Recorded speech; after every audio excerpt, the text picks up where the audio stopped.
Latest ആയിട്ടുണ്ടെങ്കിൽ Renu Sudheer post ഇട്ടിട്ടുണ്ടായിരുന്നു. ഇത് കണക്ക് ആശുപത്രിയിൽ അഡ്മിറ്റാണ്, തൻ്റെ സഹോദരി ഉണ്ടെങ്കിൽ തന്നെ ശുശ്രൂഷിക്കുന്നതായിട്ടുള്ള രീതിയിലുള്ളൊരു ഫോട്ടോ ആയിരുന്നു ഇത് കണക്ക് ഇട്ടിട്ടുണ്ടായിരുന്നു. ഇതിന് താഴെ വന്ന ആൾക്കാരുണ്ടെങ്കിൽ എന്ത് പറ്റി, അല്ലെങ്കിൽ ഇത് കണക്ക് നന്നാവട്ടെ, സുഖമായിട്ട് വരട്ടെ എന്നുള്ള രീതിയിലൊക്കെ ഒരുപാട് പേരുണ്ടെങ്കിൽ കമൻസ് ഒക്കെ ഇടുന്നുണ്ടായിരുന്നു. അതിന് ഒരാൾക്ക് മറുപടിയായിട്ട് കൊടുത്തിട്ടുണ്ടായിരുന്നു, ഇത് കണക്ക് എൻ്റെ മോന് വേണ്ടിയെങ്കിലും ഇത് കണക്ക് ശരിയായിട്ട് വന്നാൽ മതി എന്നുള്ള രീതിയിലായിരുന്നു മറുപടി കൊടുത്തിട്ടുണ്ടായിരുന്നത്.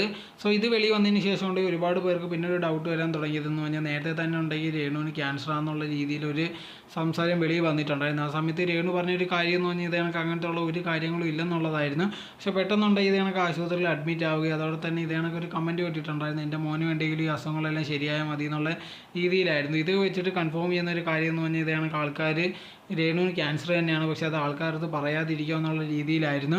എന്തായിരുന്നാലും ഇത് ഒഫീഷ്യലായിട്ടുണ്ടെങ്കിൽ രേണു പറഞ്ഞിട്ടില്ല തനിക്ക് എന്തോ അസുഖം എന്നുള്ള രീതിയിൽ, പക്ഷേ എന്തോ ഒരു സീരിയസ് ആയിട്ടുള്ള അസുഖമായിട്ട് ആശുപത്രിയിൽ അഡ്മിറ്റ് ആണെന്നുള്ളൊരു കാര്യം മാത്രമാണ് മനസ്സിലായിരിക്കുന്നത്. അതിനെക്കുറിച്ച് കൂടുതൽ കാര്യങ്ങളൊന്നും ഇതുവരെ രേണു തുറന്നു പറഞ്ഞിട്ടില്ല.